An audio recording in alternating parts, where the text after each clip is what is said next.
લક્ષ્ય ન્યૂઝ, એક નજર, એક લક્ષ્ય.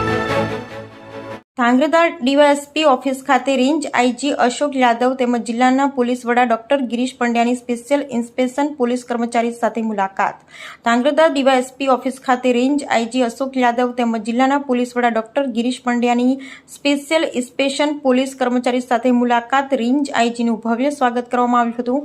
પોલીસ જવાનો દ્વારા પરેડ સાથે સલામી આપવામાં આવી હતી. શહેરના વિવિધ પ્રશ્નો તથા દફતર સહિતની તપાસણી કરવામાં આવી હતી. સુરેન્દ્રનગર જિલ્લાના ધાંગ્રધા ડીવાયએસપી ઓફિસ ખાતે રેન્જ આઈજી અશોક યાદવ તેમજ જિલ્લા પોલીસ ડોક્ટર ગિરીશ પંડ્યા દ્વારા મુલાકાત લેવામાં આવી હતી, જેમાં ડીવાયએસપી ઓફિસ ખાતે રેન્જ આઈજીનું ભવ્ય સ્વાગત કરવામાં આવ્યું હતું. પોલીસ જવાનો દ્વારા પરેડ સાથે સલામી આપવામાં આવી હતી.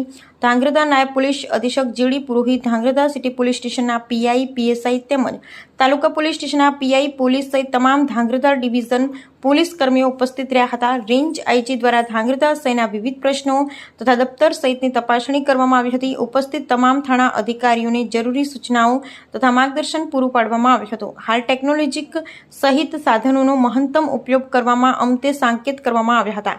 તેમજ ધાંગ્રધા ડિવિઝન સિટી પોલીસ સ્ટેશનમાં સારી કામગીરી કરેલ તેવા પોલીસ કર્મીઓને પ્રોત્સાહિત ઇનામ ગુજરાત સરકાર દ્વારા તથા આવનારા સમયમાં વિવિધ રમત ગમતોમાં પોલીસના જવાનો ભાગ માટે સૂચનાઓ આપવામાં આવી હતી. સાથે જરૂરી સૂચનાઓથી માહિતગાર કરવામાં આવ્યા હતા. Bureau report Brijesh Trivedi, Surendra. Okay, રોલ ધાંગ્રધા ડિવિઝનની દ્વિવાર્ષિક ઇન્સ્પેક્શનની કામગીરી આજે અત્રે કરવામાં આવેલી છે.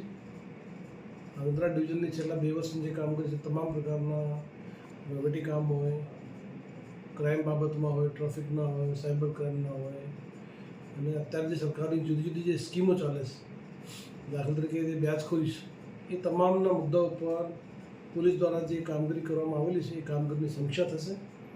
સાથે સાથે ઉપરોક્ત કામગીરીમાં જે સારી કામગીરી કરનાર અધિકારી કર્મચારી છે એને પ્રોત્સાહન રૂપે ઇનામ પણ આપવામાં આવશે.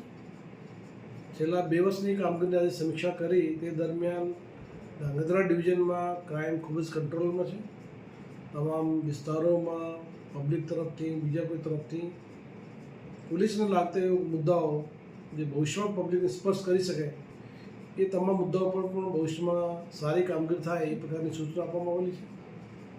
આજે આપણે ખ્યાલ છે કે જે સાયબર ક્રાઇમના પણ ગુનાઓ લોકોની જાગૃતતાના કારણે વધ્યા છે, તો એને પણ કેવી રીતે ડામી શકાય, પબ્લિકને સપોર્ટ લઈ સ્કૂલો, કોલેજોમાં સેમિનાર, મહિલાઓ બાબતમાં ક્રાઇમ હોય, શેડ્યુલ કાસ્ટની જે ક્રાઇમ હોય, એ તમામ ગુનાઓમાં કેવી રીતે ઘટાડો લઈ શકાય એ પ્રકારની દિશામાં આજે સ્ટ્રેટેજી નક્કી કરવામાં આવેલી છે. અને ભવિષ્યમાં પણ અમે પબ્લિકને પણ આશ્વાસન આપીએ છીએ કે ધાંગ્રધા ડિવિઝનમાં અમે બેસ્ટ પોલીસિંગનો દાખલો થાય એ પ્રકારની પોલીસ અહીંયા કામગીરી કરશે. પોલીસ દ્વારા પબ્લિકને પણ અપીલ કરવામાં આવશે કે આપણે આજુબાજુ પણ કોઈ પણ પ્રકારની તકલીફ હોય, કોઈ ગરીબ વ્યક્તિને મુશ્કેલી પડતી હોય, કોઈ વ્યાજખોરીનો ત્રાસ હોય, એ કોઈપણ પ્રકારની રજૂઆત એ પોલીસને આપ કરી શકો છો. અમારા તમામ અધિકારી, કર્મચારીઓ, તમામ પોલીસ સ્ટેશનો એ બાબતમાં તમામને સૂચના આપવામાં આવેલી છે. અને ભવિષ્યમાં પણ પબ્લિકનો સારો થાય એ પ્રકારની દિશામાં પોલીસ કામગીરી કરશે. અમારા પોલીસ અધિકારી, કર્મચારીઓનો મોબાઈલ નંબર પણ સાર્વજનિક કરવામાં આવેલા છે. 100 નંબર પણ આપણે ખ્યાલ છે. અને જે 1930 જે સાયબર ક્રાઇમની હેલ્પલાઇન છે એમાં પણ વધુમાં વધુ પબ્લિક એનો ઉપયોગ કરે એ પ્રકારની તમામ પબ્લિકને પણ હું અપીલ કરું છું.